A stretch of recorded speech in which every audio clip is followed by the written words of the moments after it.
तो आपदा में अवसर कैसे तलाशा जाता है, अगर इसकी हकीकत जाननी है तो पलवल आइए। यहाँ आपको उस विधि के बारे में पता चलेगा कि कैसे कोरोना काल में मजदूरों 45 गांवों में मिट्टी भराव किया और सरकार को कैसे करोड़ों रुपए की चपत लग गई। देखिए रिपोर्ट आप।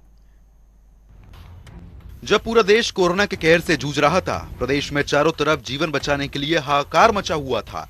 रोजगार तो छोड़ो, लोग ऑक्सीजन तक के लिए दर दर की ठोकरें खा रहे थे। लेकिन डर के इस माहौल में कुछ लोग अपनी जेबों के साथ साथ अलमारियों से नोटों को भरने का काम कर रहे थे। जी हाँ, कोरोना काल में हुआ एक ऐसा ही घोटाला सामने आया है, जो एक दो गाँव नहीं बल्कि पूरे 45 गाँव में हुआ है। जो भी काम हुआ है ये कम से कम वैसे 35-40 लोगों ने किया है, और तो गांव के जो सरपंच है उसने दिखा रखे कम से कम 250 आदमी, और उसके जितने भी रिश्तेदार हैं, चाचा मामा फूफी, जितने भी रिलेशन के, उनके सारे ही फर्जी जॉब कार्ड बना रखे हैं और उनमें खातों में पैसे डाल के और पैसे वो निकलवा लिए। पलवल जिले के 45 गांव में राष्ट्रीय ग्रामीण रोजगार गारंटी योजना के तहत कोरोना काल में मिट्टी डालने के नाम पर करीब 51 करोड़ का घोटाला हुआ।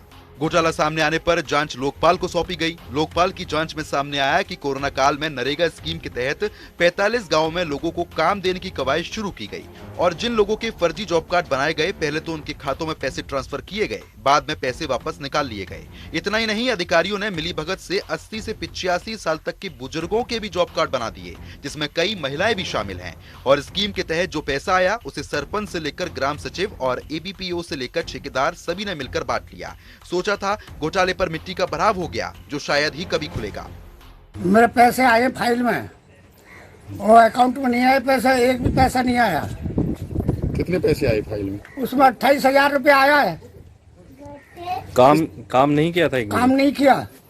किस तरह से आ गया फिर? आपने काम नहीं किया पैसा ही? वो तो सर इनसे पूछिएगा जो उसके मैनेजर बने हुए हैं, जो इंचार्ज हैं उसके।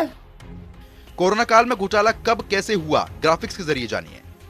2020-21 और 2021-22 में सरकार को लगाई चपत। कोरोना काल में मिलीभगत से हुआ 51 करोड़ का घोटाला।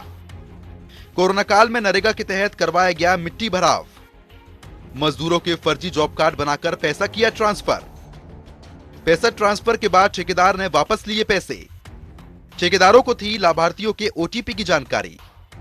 लाभार्थियों के अकाउंट ठेकेदार ने अपने नंबर से कराए लिंक। 80 से 85 साल के बुजुर्गों के बनाए गए जॉब कार्ड। मजदूरों में 80 से 85 साल की महिलाएं भी शामिल की गईं। कागजों में 45 गांवों में मिट्टी भराव दिखाया गया। जान से बचने के लिए 2 दर्जन अधिकारी कर्मचारियों ने इस्तीफे दिए। नरेगा स्कीम के नाम पर कागजों में जिन रास्तों, स्कूलों, पंचायत घर और सामुदायिक केंद्रों में मिट्टी डलवाने का कार्य दिखाया गया, उनके बारे में मजदूरों को जानकारी तक नहीं थी। 7 दिन में 2200 रुपए का काम करने वाले मजदूर को 2 किलोग्राम चीनी और शराब पीने के लिए 200 रुपए देकर अंगूठा तक लगवा लिया गया। इतना ही नहीं, ठेकेदार ने मजदूरों के खाते अपने मोबाइल नंबर से लिंक करवा रखे थे। जब इस घोटाले की जांच शुरू हुई तो जान से बचने के लिए 2 दर्जन अधिकारी कर्मचारियों ने इस्तीफे तक दे दिए। ये नरेगा का जो काम था 2020 से 21 से 22, जो कोरोना काल का टाइम था, उसमें किया गया। मौके पर जाके देखते हैं तो वो काम ही नहीं मिला। जितना उसका मस्टोर भी जारी हो गया, जितना पेमेंट जारी हो गई, एमबी बढ़ चुकी, गवर्नमेंट से पैसा खातों में जा चुका, लेकिन वो जो पैसा गया है उसका काम तो मौके पे दिखाई नहीं दिया। हमने मेजरमेंट भी करा के देखी, तो एक नहीं 2 बार मेजरमेंट करा के देखी, रिजल्ट हमारा फिर भी वही रहा। काम पूरी तरीके से मिला ही नहीं हमें। कोरोना काल में हुए करोड़ों के इस घोटाले की जांच अभी पूरी नहीं हुई है। अभी और कई राज खुलना बाकी हैं। मिट्टी भराव की आड़ में जो घोटाला हुआ उसकी कई परतें खुलेंगी तो कई बड़े बड़े अधिकारी भी जेल की हवा खाएंगे। जनता टीवी के लिए पलवल से भगत तेवतिया की रिपोर्ट। तो इतने बड़े स्तर पर एक घोटाला यहां पर हुआ, लेकिन आखिरकार अब जब खुलासा हुआ है तो आखिरकार यहां पर जिम्मेदार कौन है? और इस बीच हमारे साथ लोकपाल पंकज शर्मा जी इस बीच जुड़ गए हैं। पंकज शर्मा जी, क्योंकि इस बड़े स्तर पर घोटाला हो रहा था, अब जब इसका खुलासा हुआ है, जानना चाहेंगे सर कि इतना बड़ा घोटाला कोरोना काल में होता गया लेकिन कानो कान किसी को खबर नहीं पड़ी। हाँ जी पंकज शर्मा जी, क्योंकि ये मामला पूरा उजागर हुआ है, वाकई में हैरान कर देने वाला है कि जिस काम के पैसे लिए गए वो काम हुआ ही नहीं। हाँ जी, हमारी जो जांच है ना अभी जारी है जी। जांच अभी जारी है। तो एक दो जांच जो हमारी इंक्वायरी हुई है तो उसमें हमने पाया है कि काम तो मौके पे हुआ ही नहीं, चल के देखा तो जी उसकी पेमेंट भी मजदूरों के खाते में जा चुकी है और जी। मजदूरों के बयान लिए गए, उनके घर देखे गए जाके।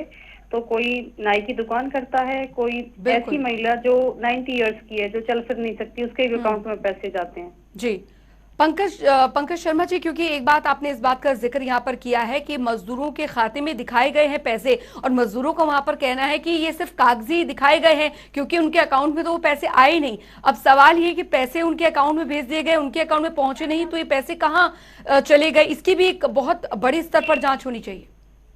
हाँ जी, होनी चाहिए बिल्कुल। अभी इंक्वायरी जारी है, अभी जांच चल रही है उसकी। जी पंकज जी, ये भी जानना चाहेंगे कब से ये मामला जो था ये अभी संज्ञान में आया है, ये कब से चल रहा था ये घोटाला? ये घोटाला तो देखो मैं नहीं कह सकती, लेकिन जैसे जैसे कंप्लेंट्स आती जा रही हैं वैसे वैसे हम उनको डील करते जा रहे हैं।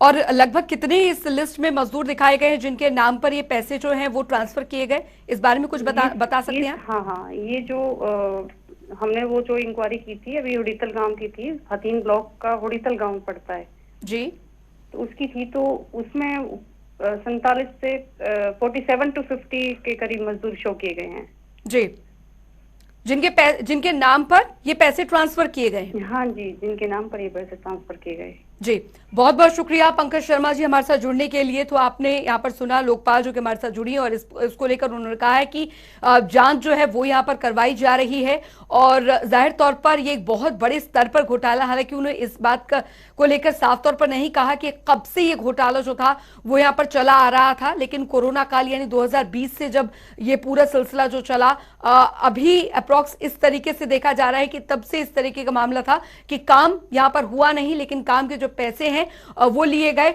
और साथ ही जिनके नाम पर लिए गए वो कोई मजदूरी नहीं करते हैं, जबकि उनके कोई ना कोई दुकानें हैं। भगत तेवतिया संवाददाता हमारे साथ इस बीच जुड़ गए हैं इस खबर पर ज्यादा जानकारी के साथ।